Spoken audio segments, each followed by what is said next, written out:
بسم اللہ الرحمن الرحیم۔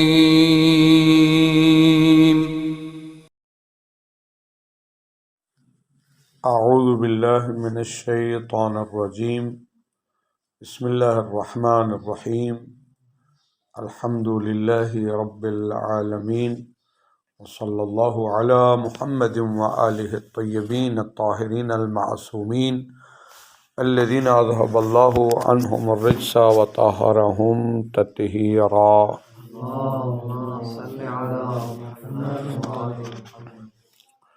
وَيَجِبُ التَّيَمُّمُ بِالتُّرَابِ الطَّاهِرِ أَوِ الْحَجَرِ لِأَنَّهُ مِنْ جُمْلَةِ الْأَرْضِ إِجْمَاعًا، وَالسَّعِيدُ الْمَأْمُورُ بِهِ هُوَ وَجْهُهَا، وَلِأَنَّهُ تُرَابٌ اكتسب رطوبة لزجة وعملت فيه الحرارة فأفادته استمساكا۔ توجہ فرمائیں۔ تیمم واجب ہے اور وجوب کی شرائط پیچھے بیان ہو چکی ہیں۔ کس کے ساتھ تیمم کرنا ہے؟ اگر آپ کو یاد ہو، پہلے درس میں نے تیمم کا لغوی معنی بتایا تھا۔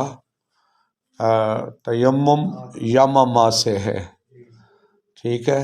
تو اس کا لغوی معنی ہے خاک آلود کرنا جسم کے کسی حصے کو، ٹھیک ہے؟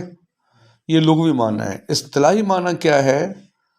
وہ ہے چہرے کو خاک آلود کرنا، چہرے کو اور ہاتھوں کو، یعنی چہرے سے مراد پیشانی اور ہاتھ، ان کو خاک آلود کرنا، وہ بھی کس کے ساتھ؟ تراب کے ساتھ اور حجر، پتھر کے ساتھ۔ یہ اگر پتھر اور تراب کے ساتھ جو طریقہ بیان کریں گے، اس کے ساتھ انسان اپنے چہرے اور ہاتھوں کو خاک آلود کرے تو اس کو تیمم شرعی کہا جاتا ہے، اصطلاحاً تیمم کہا جاتا ہے، ٹھیک؟ اب تیمم کس کے ساتھ کرنا ہے؟ دو لفظ استعمال کیے ہیں، یجب التیمم بالتراب الطاہر والحجر۔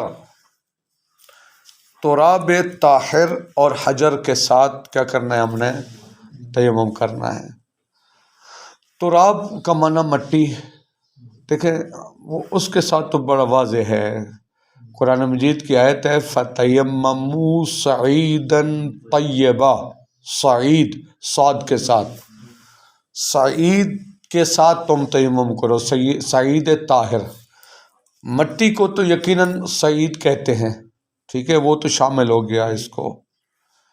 پتھر کی کیا دلیل ہے؟ فرماتے ہیں جناب، پہلی بات تو یہ ہے کہ اجماع ہے فقہا کا اس بات پر کہ پتھر بھی مٹی کا، ارض کا جز ہے، زمین کا، اور سعید کا معنی صرف خاک نہیں ہے، صرف مٹی نہیں ہے، سعید کا معنی ہے مطلقاً وجہ الارض۔ وجہ الارض میں ریت بھی ہے، پتھر بھی ہے، مٹی بھی ہے۔ تو جب سعید کا معنی وجہ الارض ہے تو پتھر بھی وجہ الارض ہے۔ جب وجہ الارض ہے تو اس کا مطلب ہے قرآن کی آیت کہہ رہی ہے تم مٹی کے ساتھ وہ تیمم کرو یا پتھر کے ساتھ، تو دونوں پر صادق آتا ہے سعید۔ سعید کا معنی مطلق وجہ الارض، سمجھ آ گئی بات؟ ایک دلیل تو یہ ہوئی کہ بھی اس پر خود ارض کا مصداق نام صادق آتا ہے۔ دوسری بات یہ ہے کہ یہ بیان فرماتے ہیں کہ اگر آپ پتھر کی حقیقت کو دیکھیں نا، پتھر حقیقت میں مٹی ہے۔ ہوا کیا ہے؟ پتھر کے اوپر مثلا وہ مٹی تھی، مٹی کے اوپر بارش ہوئی، اب وہ چپکنے والی رطوبت بن گئی، پھر اس کے اوپر سورج کی گرمی پڑی تو وقت گزرنے کے ساتھ ساتھ وہ پتھر بن جاتا ہے۔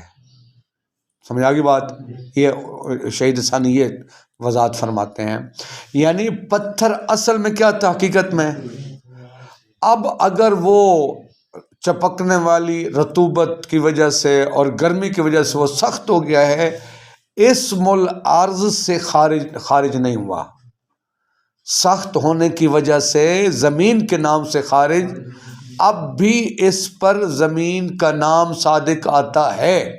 اگرچہ رطوبت کی وجہ سے اور گرمی پڑنے کی وجہ سے وہ سخت ہو گیا ہے، لیکن اب بھی اس پر عرض کا چونکہ نام صادق آتا ہے تو جو چیزیں بھی عرض کا جز ہیں جن کو زمین کہا جا سکتے ہیں ان پر آپ تیمم کر سکتے ہیں. لہذا ہم سعید سے پتھر کو بھی اس پتھر پر تیمم کو بھی ثابت کر سکتے ہیں. تیمموا صعیدا طیبا، اس جملے سے واضح بات. اس کا ترجمہ کر لوں پھر آگے چلتا ہوں. وَيَجِبُ التَّيَمُّمُ، اور تیمم واجب ہے، بالتراب الطاہر، تراب طاہر، طاہر مٹی، اول حجر. ٹھیک ہے. اچھا، اس کا مطلب ہے وہ ان کا تراب طاہر اور حجر، اس کے علاوہ کسی چیز سے آپ تیمم نہیں کر سکتے ہیں. البتہ وہ جو چیزیں داخل ہیں، ہر وہ چیز، قاعدہ کلی ہے کہ جو چیز جس پر زمین کا نام صادق ہے اس پر آپ تیمم کر سکتے ہیں. جس پر زمین کا نام صادق نہیں ہے کہ آپ اس پر تیمم نہیں کر سکتے. کاغذ وغیرہ، گھاس وغیرہ، کپڑا ہے، یہ ساری جتنی چیزیں ان پر نہ تراب صادق آتا ہے نہ حجر. یہ مطلق وجہ الارض سے خارج جو چیز بھی ہوگی اس پر تیمم درست نہیں ہے. اور پھر تراب کے ساتھ قید لگائیے، کس کے ساتھ؟ طاہر کی، نجس مٹی، اور اس پر وہ تیمم نہیں ہو سکتا. اچھا، لِأَنَّهُ میں لام تعلیلیہ ہے، یہ پتھر پر تیمم کے جائز ہونے کی علت بیان کر رہے ہیں. سمجھا کی بات نا؟ مٹی پر تو کلیئر ہے نا، واضح ہے نا، پتھر پر کیوں جائز ہے؟ لِأَنَّهُ کا مرجع کون ہے؟ وہی پتھر. ٹھیک ہے، یعنی پتھر پر جو ہم تیمم کر سکتے ہیں اس کی دلیل کیا ہے؟ لِأَنَّهُ مِن جُمْلَةِ الْأَرْضِ اجماعاً، تمام فقہاء کا اجماع ہے پتھر بھی وہ عرض کا حصہ ہے. وَالسَّعِيدُ الْمَأْمُورُ بِهِ هُوَ وَجْهُهَا، اور وہ سعید المأمور بہ، جس کا ہمیں امر ہو رہا ہے قرآن کی آیت کریمہ میں، تیمموا صعیدا طیبا، اس سعید جس کا امر ہو رہا ہے، ہوا وجہھا، ہوا وجہ الارض، وہ سعید وہی وجہ الارض ہے. اور پتھر پر بھی اجماع ہے کہ اس پر عرض کا نام صادق آتا ہے، لہذا اس پر تیمم کرنا درست ہے. ایک دلیل یہ ہوگی. پہلی دلیل یہ ہوئی کہ اجماع ہے کہ یہ پتھر عرض کا حصہ ہے.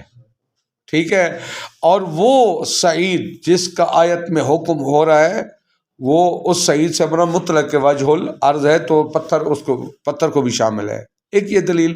دوسری بات یہ کہ اگر آپ دیکھیں پتھر کی حقیقت کو، تو پتھر حقیقت میں خاک ہی ہے، وہ مٹی ہے. وہی بتا رہے ہیں وَلِأَنَّهُ. دوسری بات یہ ہے کہ جو حجر ہے، ترابٌ، یہ مٹی ہے، اکتسب رطوبتاً لزجتاً، اس نے حاصل کیا ہے چپکنے والی رطوبت کو، یعنی اس پر پانی پڑا. پانی پڑنے کی وجہ سے وہ مٹی خاص مٹی تھی، آپس میں کیا ہوگی؟ وہ چپے گی. دیکھیے مٹی سب علاقوں کی ایک جیسی نہیں ہوتی ہے نا. مثلا جہاں ہم چکوال میں بیٹھے، یہاں مٹی اور طرح کی ہے، اور ہمارے علاقوں میں ہمارے علاقوں میں اگر بارش پڑ رہی ہے تو مٹی پہ نہیں چل سکتے، آپ پھسل جائیں گے. یہاں بعض علاقوں میں مٹی ایسی ہوتی ہے وہ ریت مکس زیادہ ہوتی ہے، اس پر اگر آپ بارش کے دوران بھی چلیں تو سلپ نہیں ہوتے آپ. تو مٹی میں فرق ہوتا ہے. ایک پر مٹی وہ ایسی ہوتی ہے جو اس پر پانی پڑتا ہے وہ ایک رطوبت چپکنے والی بن جاتی ہے، پھر جب حرارت سورج کی پڑتی ہے تو اس سے وہ کیا ہو جاتی ہے؟ پک جاتی ہے، سخت ہو جاتی ہے، وہ پتھر بن جاتی ہے. تو یہ پتھر بھی ایک مٹی تھا جس نے چپکنے والی رطوبت کو حاصل کیا. وَعَمِلَتْ فِيهِ الْحَرَارَةُ، اور پھر اس میں حرارت نے اپنا اثر دکھایا. عملت کا معنی ترجمہ کیا کریں گے؟ پھر حرارت نے، گرمائش نے اس میں اپنا اثر دکھایا. فَأَفَادَتْهُ اسْتِمْسَاكًا، پس اس نے کیا فائدہ دیا؟ اس استمساک یعنی پختہ ہونے کا پھر فائدہ دے دیا. اس حرارت نے اس تراب کو پختہ کر دیا، یعنی سخت کر دیا، وہ جو موجودہ شکل میں بن گیا. کیا بن گیا؟ پتھر بن گیا. سمجھا کی بات؟ وَلَا فَرْقَ بَيْنَ أَنْوَاعِ الْحَجَرِ. دیکھیے اب اگلی بات، جب ہم نے کہا پتھر ثابت کیا ہے، ادلہ سے ثابت کر دیا کہ پتھر پہ بھی تیمم، تو جس پر پتھر کا نام صادق آتا ہے وہ پتھر کی تمام انواع کو شامل ہے، وہ سنگ مرمر ہو، وہ پتھر ہو جن سے وہ دیگیں وغیرہ پرانے زمانے میں بناتے تھے، یا کوئی اس طرح کی چیزیں، جس پر بھی پتھر کا نام صادق آئے گا، پتھر کی کوئی بھی قسم ہو، اس پر سجدہ کرنا، وہ تیمم کرنا جائز ہے۔ ولا فرق بین انواع الحجر، انواع حجر میں کوئی فرق نہیں ہے۔ من رخام،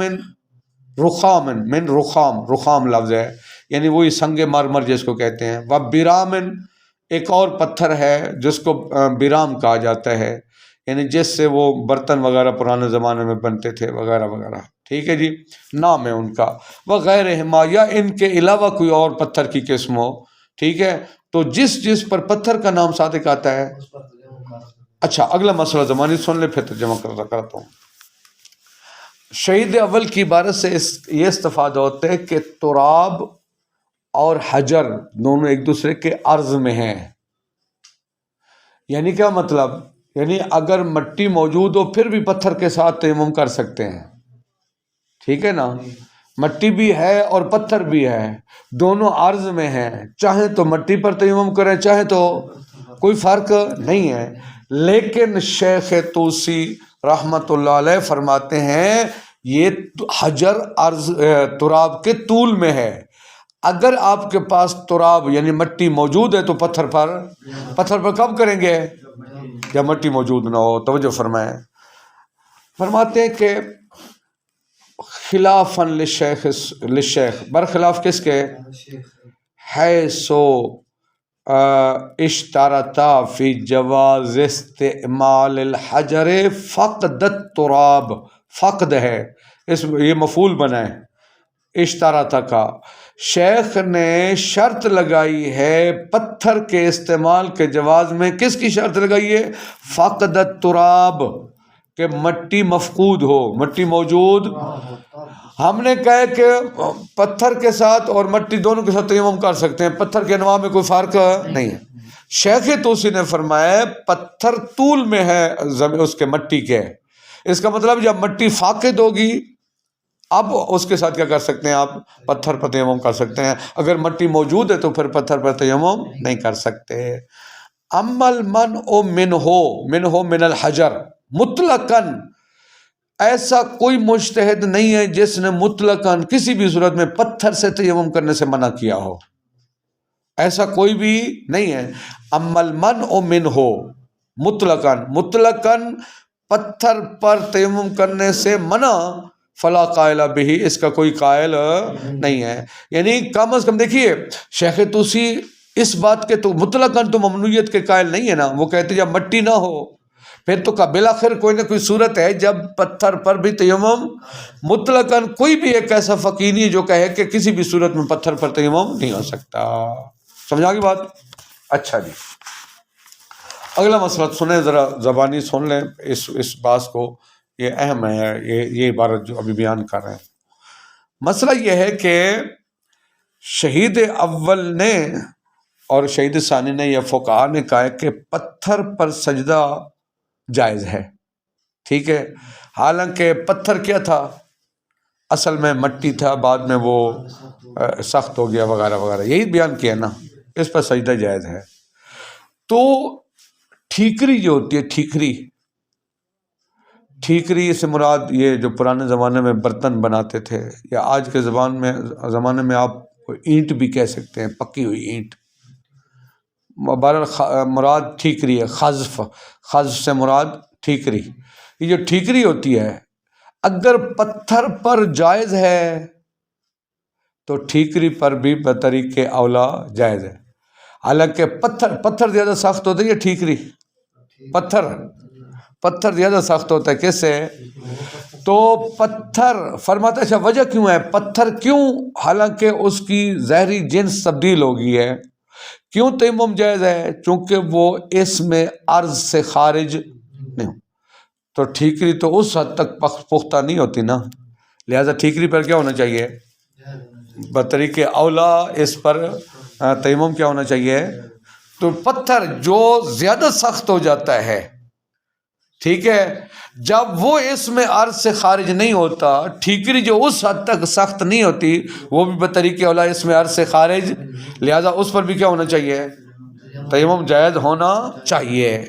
لیکن محقق حلی رحمۃ اللہ علیہ، ان کی کتاب ہے معتبر، فقہ کی کتاب ہے، وہ فرماتے ہیں ٹھیکری پر تیمم جائز نہیں ہے۔ مسئلے کو سمجھنا ہے، وہ کہتے ہیں ٹھیکری پر تیمم جائز کیوں؟ کہتے ہیں ٹھیکری میں ہوتا ہے استحالہ، استحالہ کی وجہ سے ٹھیکری اسم عرض سے کیا ہو جاتی ہے؟ خارج ہو جاتی ہے۔ ٹھیک، یہ کہا ہے کس نے؟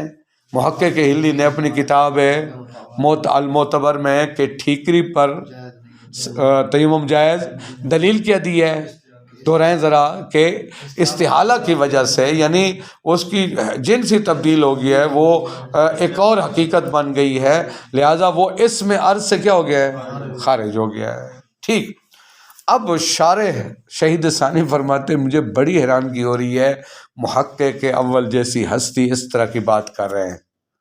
ٹھیک ہے، وہ سوال کرتے ہیں، شہید ثانی فرماتے ہیں آپ کہتے ہیں کہ ٹھیکری استحالہ کی وجہ سے اسم عرض سے خارج ہو گئی ہے، لہذا اس پر تیمم جائز، حالانکہ آپ کہتے ہیں کہ ٹھیکری پر سجدہ جائز ہے۔ آپ کیسے قائل ہو گئے ہیں؟ آپ کہتے ہیں سجدہ تو اس پر جائز ہے، لیکن آپ کہتے ہیں اس پر تیمم جائز، جبکہ خود یہ فقہا کا مسلم ایک اصول ہے کہ جو چیز بھی اسم عرض سے خارج ہو جائے گی استحالہ کی وجہ سے، اس پر سجدہ جائز۔ جب آپ کے نزدیک استحالہ ہو گئے ٹھیکری کا، استحالہ کی وجہ سے آپ کہتے ہیں اس پر تیمم جائز نہیں ہے، تو پھر آپ کو کہنا چاہیے اس پر سجدہ بھی جائز۔ ادھر سے آپ کہتے ہیں سجدہ کیا ہے؟ جائز ہے، ادھر سے آپ کہتے ہیں اس پر تیمم جائز۔ یہ آپ کی بات حیران کون ہے ہمارے لیے کہ آپ ادھر سے آپ کہتے ہیں بھی وہ استحالہ کی وجہ سے اسم عرض سے کیا ہوگی؟ خارج ہوگی، اور ادھر سے آپ کہتے ہیں کہ وہ اس پر سجدہ جائز ہے۔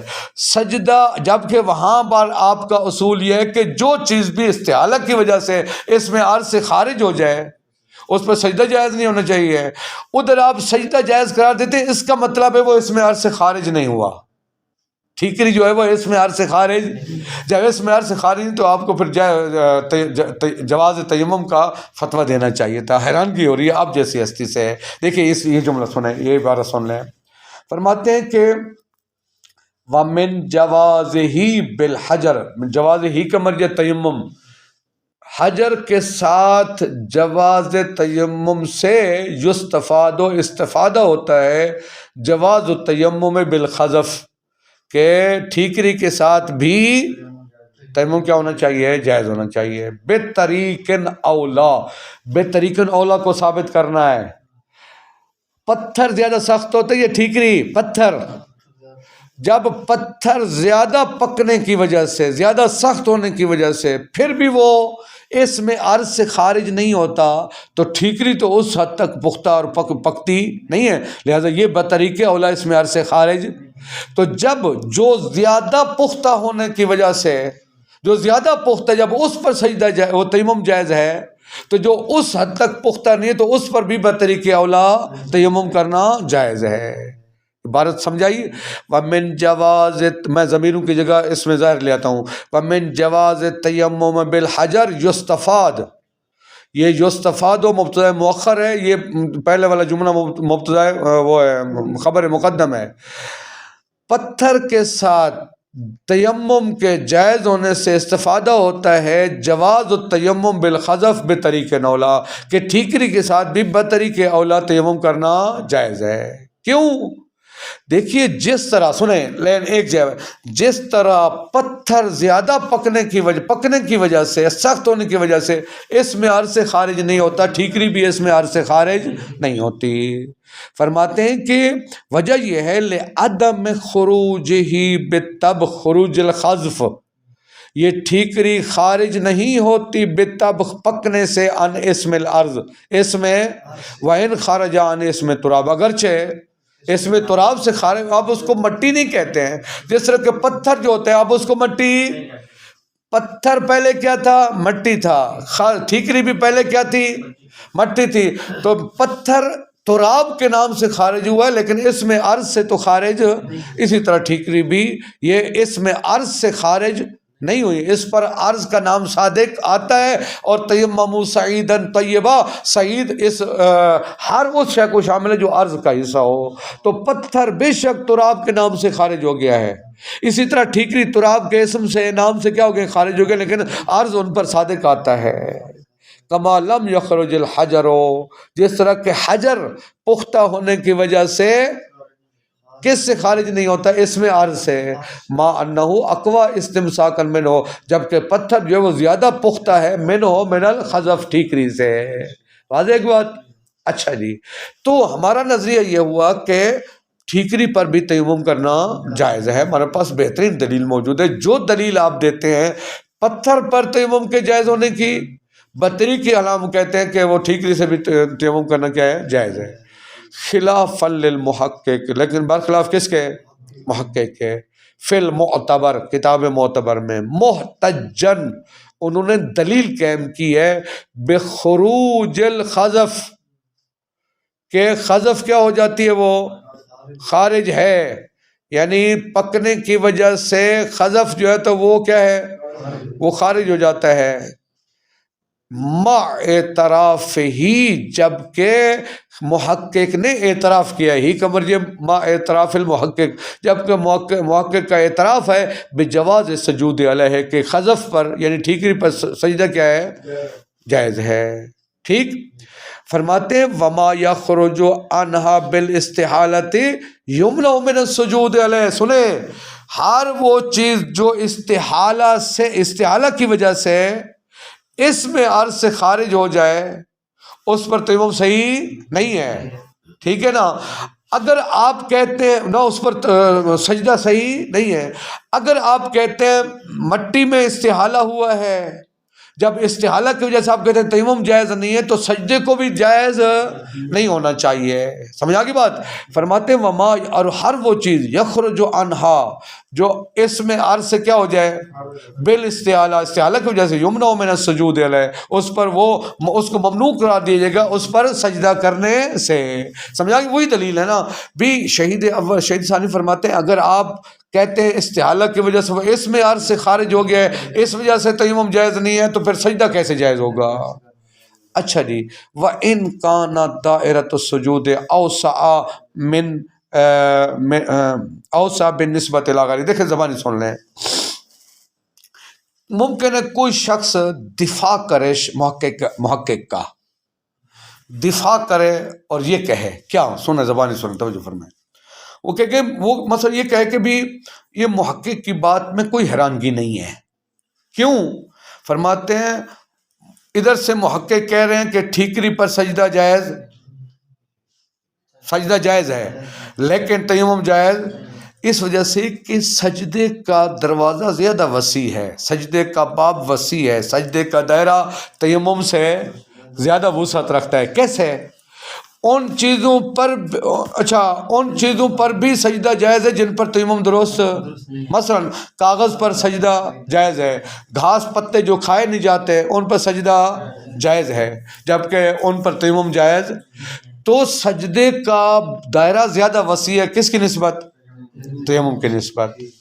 اگرچہ اب شہید ثانی جواب دیتے ہیں، فرماتے ٹھیک ہے آپ دفاع کریں، اگرچہ سجدے کا دائرہ تیمم سے وسیع ہے، لیکن پھر بھی مسئلہ یہ بنتا ہے، قاعدہ کلیہ ہے آپ کا، آپ قاعدہ کلیہ کی مخالفت کر رہے ہیں، آپ کہتے ہیں جو چیز استحالہ کی وجہ سے اس میں عرض سے خارج ہو جائے اس پر سجدہ جائز نہیں ہے، اگر آپ کہتے ہیں وہ اس پر تیمم جائز نہیں ہے، اگر تیمم جائز نہیں ہے تو اس پر سجدہ بھی کیا ہونا چاہیے، جبکہ آپ سجدے کو جو جائز قرار دیتے ہیں، جبکہ سجدے کے جائز قرار دینے کی علت یہ ہے کہ اس پر عرض کا نام صادق آتا ہے، یعنی پکنے کے بعد بھی اس پر، جب اس پر عرض کا ٹھیکری پر سجدہ کیوں جائز ہے، اگر آپ سے پوچھے جائے، آپ کہیں گے جناب اس وجہ سے جائز ہے کہ وہ اس معیار سے خارج، ہم کہتے ہیں جب اس معیار سے خارج نہیں ہوا تو پھر تیمم بھی اس پر کیا ہونا چاہیے، جائز ہونا چاہیے، چونکہ ٹھیکری وہ اس معیار سے خارج، لہذا اس پر تیمم بھی کیا ہونا چاہیے۔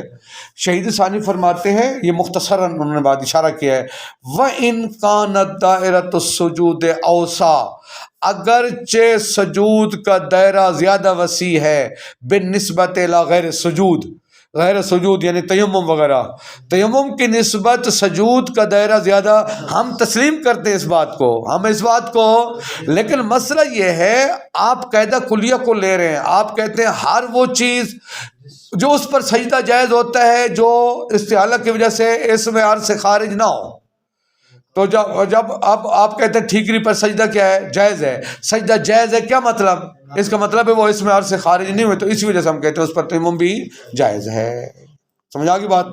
لہٰذا اب ثابت کیا بہرحال کہ جن کے ساتھ تیمم کرنا ہے وہ کون ہے؟ تراب اور تراب طاہر اور حجر۔ اب وہ چیزیں بیان کریں جن کے ساتھ تیمم نہیں کر سکتے۔ لا بالمعادن قاعدہ کلیہ ہو گیا، جو معدنیات شمار ہوتی ہیں ان پر سجدہ جائز نہیں ہوتے۔ معدنیات میں کون کون سی چیزیں ہیں؟ یہ جو آج کل پہاڑوں سے کوئلہ نکلتا ہے، جپسم ہے، یہ جو کلر کار کے آگے پہاڑی ہے کیوڑا کے ساتھ، وہاں سے جپسم کا پتھر بھی نکلتا ہے، جپسم نکلتا ہے، کوئلہ نکلتا ہے، سونا چاندی، اس طرح کی جتنی چیزیں بھی معدنیات جو شمار ہوتی ہیں، سرمے کی ڈلیاں میں وہ نکل، جو چیز بھی معدنیات شمار ہوں گی وہ ان پر تیمم جائز۔ لا بالمعادن، معادن یعنی معدنیات کے ساتھ تیمم جائز نہیں ہے۔ کل کوہل جیسے سرما ہے، زرنیخ کا معنی وہ جپسم وہ ہے، وہ تراب الحدید، تراب الحدید کہتے ہیں وہ جو مکس ایک خاک ہوتی ہے جس کو لوہے، جہاں سے لوہا نکالتے ہیں نا وہاں سے یہ خاک نکلتی ہے، اس کو تراب حدید کہا جاتا ہے۔ اس کی میں نے گوگل پہ باقاعدہ فوٹو بھی انہوں نے، باریک باریک پتھر ایسے اس طرح کی تراب حدید ہے، ورنہ ہوئی ہے اس طرح کی چیزیں جو خود معدنیات شمار ہوتی ہیں جو زمین سے نکلتی ہیں۔ جو بھی معدنیات ہیں ان پر سجدہ درست نہیں ہے۔ ولن نورت، چونا، چونا کا بھی ایک خاص طریقہ ہے، یہ بھی پتھروں سے بنتا ہے نا، پتھر کی شکل تبدیل ہو جاتی ہے نا، وہ اس کو پیسنے کی وجہ سے جو بھی ہوتا ہے۔ والجس، یہ جس کہتے ہیں گچ کو، یہ جس کو آج کل وہ پلاسٹک پیرس کہا جاتا ہے، یہ جو جب فلنگ کرتے ہیں نا، رنگ کرنا ہو دیوار کی فلنگ کرتے ہیں تو وہ پلاسٹک پیرس ہوتے ہیں، وائٹ سا، پانی ڈالیں تھوڑی دیر کے بعد وہ سخت ہو جاتا ہے، ایران میں وہی اسی کے ساتھ پلستر کرتے ہیں۔ تو یہ جو جس ہے جس کو گچ کہتے ہیں، یہ بھی ان پر بھی سجدہ جائز نہیں ہے۔ کیوں؟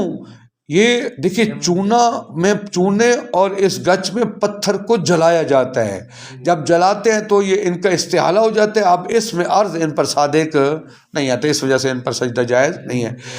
بعد خروجہما، یعنی یہ دونوں خارج ہو جاتے ہیں، کون؟ نورا اور جس، یعنی چونا اور وہ پلاسٹک پیرس، یہ دونوں خارج ہو جاتے ہیں اسم عرض سے بالاحراق، جلانے سے۔ اما قبل الاحراق، یعنی ابھی جلایا نہ جائے، وہ پتھر نکالے ہوئے ہیں، آپ یہاں سے جائیں نا وہ پنڈ دادن خان کے للہ سے پنڈ دادن خان کی طرف، تو وہ دونوں طرف وہاں بٹھی ہے جہاں پہ چونا بن رہا ہوتا ہے، وہ ٹرک لے آ رہے ہوتے ہیں، پتھر ہوتے ہیں، پھر ان کو بٹھی میں جلاتے ہیں، تو اس کے بعد پھر وہ چونا بنتا ہے یا وہ پلاسٹک پیرس بنتا ہے۔ تو اس سے پہلے جب آپ نے پتھر نکالا ہے تو وہ پتھر کا نام صادق آتا ہے، پھر تو جائز ہے نا۔ کیا عبارت ہے؟ اما قبل الاحراق فلا سے مراد فلا منع، یعنی ممنوع نہیں ہے کہ فلا یجوز ہو، فلا منع یعنی وہ ممنوع نہیں ہے۔ وَيُكْرَهُ التَّيَمُّمُ، اور مکروہ ہے تیمم، بِالسَّبَخَةِ، بالتحریک فتحا وکسرا والسکون، والسکون کا عطف ہے بالتحریک ہے، یعنی یہ سبخہ لفظ کی با سے متعلق بات کریں، با کو متحرک بھی پڑھ سکتے ہیں، ساکن بھی پڑھ سکتے ہیں۔ متحرک اگر پڑھیں گے تو اس کو فتح بھی دے سکتے ہیں، کسرہ بھی دے سکتے ہیں، یعنی تین طریقے سے پڑھ سکتے ہیں، سابخہ ایک، سابخہ دو، سبخہ تین۔ واضح ہوا؟ یعنی بالتحریک اس با کو حرکت دیں، فتحاً و کسراً، حرکت کون سی دیں گے؟ فتح یا اور کسرہ، والسکون کا کس پر ہے؟ بالتحریک، یعنی آپ اس کو حرکت دیں یا ساکن پڑھیں، کسے کہتے ہیں؟ یہ کہتے ہیں شور زدہ زمین نہیں ہوتی، نمکین شور زدہ نمکین، وہ جو زمین ہوتی ہے آپ نے دیکھا ہوگا بعض کو پورا اوپر نمک جمع نظر آ رہا ہوتا ہے، ٹھیک ہے جی. کہتے اس پر سنیں، زبانی مسئلہ سننے پہ ترجمہ کرتا ہوں. یہ جو شور زدہ زمین جس کے اوپر نمک جم جائے تو اس پر مکروہ ہے. مکروہ تب ہے جب ابھی نمک نہ ہو، نمک کو ہٹا لیں. اگر نمک اوپر موجود ہے پھر تو تیمم جائز ہی نہیں ہے نا. مکروہ کب ہے؟ جب نمک ہٹا کے خود زمین پر اس شور زدہ زمین پر کریں گے. اگر اوپر نمک موجود ہے اس کی تہ جمی ہو تو پھر تو درست ہی نہیں ہے نا. دیکھیے وَيُكْرَهُ التَّيَمُّمُ، تیمم مکروہ ہے بِالسَّبْخَةِ وَهِيَ الْأَرْضُ، یہ سبخہ کون سی ہے؟ وَهِيَ الْأَرْضُ الْمَالِحَةُ النَّشَّاشَةُ، یہ زمین مالحہ مل سے ہے نا، شور زدہ. نشاشہ وہی شور زدہ زمین جو ہوتی ہے، یعنی جو نشاشہ کبھی خشک نہیں، جو عموماً وہ شور زدہ زمین ہوتی کبھی خشک، سیم نالے نہیں ہوتے، سیم نالے سیم زدہ، وہ ہمیشہ ان پر پانی رہتا ہے اور وہ پانی ہوتا بھی کڑوا ہے اور نیچے سے وہ نمک نکالتا ہے. تو یہ نمکین اور شور زدہ زمین علی اشہر القولین، دو قولوں میں سے اشہر قول کے مطابق مکروہ ہے. لیکن کب تک مکروہ ہے؟ ما لم یعلھا ملح، جب تک نمک اس کو گھیر نہ لے. یمنع اصابت بعض الکف للارض، جو معنی بن جائے کف کے زمین تک پہنچنے کا، کف کے زمین تک پہنچنے کا. یعنی اگر وہ فلا بد من ازالتی، اگر اس کے اوپر وہ نمک موجود ہے تو پھر اس کا ازالہ ضروری ہے. ازالہ کر لیں گے، اب مٹی آپ کے ہاتھ اس مٹی پر جا کے لگے، اب مکروہ ہے. اگر ازالہ نہیں کرتے پھر درستی ہی نہیں، ایسا جائز ہی نہیں ہے. معلوم یعلھا ملح، یعنی اوپر جو نمک جم جاتا ہے نا، ٹھیک ہے، جب تک اس کو وہ گھیر نہ لے جو مانے ہو جائے کف کے ہتھیلی کے زمین پر لگنے سے. اچھا جی،